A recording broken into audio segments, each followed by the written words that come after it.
நான் தூங்கும் முன்னே நீ தூங்கி போனாய் தாயே, என் மேல் உனக்கென்ன கோபம்?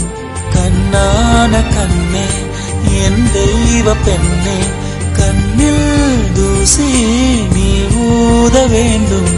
ஐயோ, ஏன் இந்த சாபம்?